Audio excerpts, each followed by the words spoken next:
punch, but still, Roach leads the way. He took a knee. He took a knee. Was that a knockdown? Lamont Roach landed a punch, Gervonta Davis took a knee, and the referee started the count. Those are all facts. But after a bizarre, incompetent, seemingly corrupt sequence of events, there would be no knockdown called, no life-changing upset for the underdog, and no satisfaction for the fans. Roach got robbed, and now that the dust has settled, we have to ask ourselves, how good is Tank Davis really?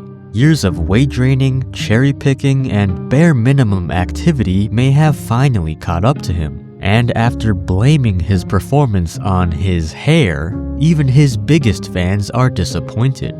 Gervonta Davis has damaged his reputation, but it's not just his own legacy that's been hurt. We might have to embrace the uncomfortable fact that the face of boxing is bad for boxing. Strong, he took a knee. That's a knockdown. That's a knockdown. This video is sponsored by DAZN. For a limited time, get 30% off all annual plans at DAZN.com/Murdoch in the description. With so many huge fights on the horizon, now's the perfect time to sign up and catch all the action. That's 30% off for new customers at DAZN.com/Murdoch. In 1963, Muhammad Ali fought an entire round blind. Midway through his first title fight, 22-year-old Cassius Clay felt an acidic sting in his eyes. Chemicals applied to his opponent's cuts had leaked onto his face, and he entered the fifth round with effectively no vision. Ali later recalled that he could only see a faint shadow charging at him, surviving Sonny Liston's aggression by circling the champ on pure instinct. But Clay survived long enough to clear his sight, dominate the next round, and, well, the rest is history. It's how the greatest of all time dealt with adversity. Now, 62 years later, Gervonta Davis gets jabbed in the eye, brings the fight to a standstill to get help from his corner, and blames the entire debacle on a hair appointment. Tank essentially called a timeout. No repercussions, no points deducted. It brings to the surface an ugly truth about our favorite fighters and our beloved sport. One of the sad but universally accepted aspects of boxing is that superstars get preferential treatment. From the promotion to the referee and even the judges, the A side will always get the benefit of the doubt. It's been this way as long as money and boxing have been intertwined. Once you transcend the sport and get the pay-per-view machine behind you, it is very hard to lose a boxing match, regardless of what happens in the fight. Maybe the referee rules your knockdown as a slip, or enforces the rules in a way that caters to your fighting style. Maybe the judges score every swing round in your favor. Davis and many other fighters have benefited from this unfortunate aspect of boxing culture. This, of course, ironically comes on the heels of Tank directly criticizing Turki Al-Sheikh and Saudi-financed boxing, claiming that they're corrupt and that he would never win a decision outside of America.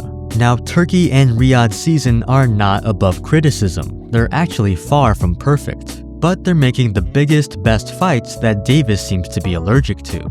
Though it is important to note that none of this is inherently Tank's fault. He doesn't control the referee, score the fight, or set the betting lines. His job is to box. But it doesn't absolve him from what he can control, talking to his corner during the fight, employing dirty tactics, and making lame excuses. It highlights the difference in the mindset between a good fighter and a great fighter. When Naoya Inoue had his eyes compromised, he didn't have the luxury of calling a timeout. Plagued with double vision, the Japanese champion just blocked the bad eye with his glove and fought on. Very few boxers can get away with what Davis did, and on the biggest stage, the self-proclaimed face of boxing made boxing look bad.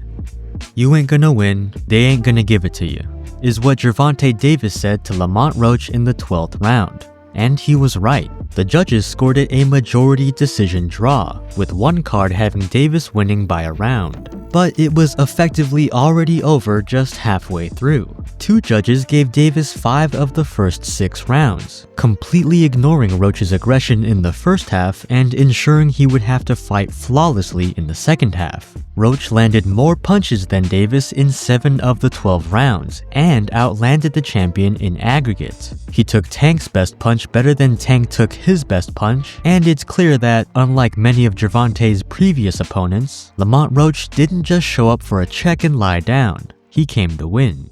Perhaps it was their familiarity from the amateurs, but Roach was simply not afraid. He didn't let Tank land his deadly left hand and was the first to properly stagger the undefeated star, all in his lightweight debut. The threat of an actual challenge made it one of Tank's most interesting fights, but the action was overshadowed by the controversy. Roach landed more punches according to CompuBox, controlled the fight according to Jabber AI, and edged the victory on most of the media's scorecards. But you wouldn't think so if you listened to the broadcast team's commentary or watched the official highlights on YouTube. In fact, 2 of the judges gave the kneeling round to Davis. Tank didn't win, Roach couldn't win, and the fans left feeling frustrated. Davis may have lost his unblemished record, but I think the real damage is to the sport's integrity. From the referees stopping the count, to the supposed technical issue that prevented instant replay, to the WBA walking back their opinion on the knockdown, to the New York State Athletic Commission ignoring Tank's disqualifiable offenses, boxing didn't exactly shine in its last outing. If you're a hardcore fan, this is just another chapter of Davis's wasted potential. If you're watching as a UFC fan, this performance is an embarrassment to the entire sport. And perhaps worst of all, if you're a prospective, casual, brand new fan and dropped $80 on the pay-per-view, you're never watching boxing again. But in the midst of controversy, there's still a silver lining to be found. Lamont Roach had a coming out party. He put the boxing world on notice and made Tank look vulnerable. And while Davis had his most disappointing night, sometimes it takes a bad performance to wake you up. Before this fight, he had retirement on the mind. But now that he's been humbled, we could see a Tank that's hungrier and better than ever. Gervonta Davis had the potential to be boxing's next superstar. A fighter who transcends the ring with Mayweather's skill and Pacquiao's explosiveness. But his window is rapidly closing and his commitment to the sport remains in question. Is this the beginning of the end? Or will Davis finally prove how great he claims to be?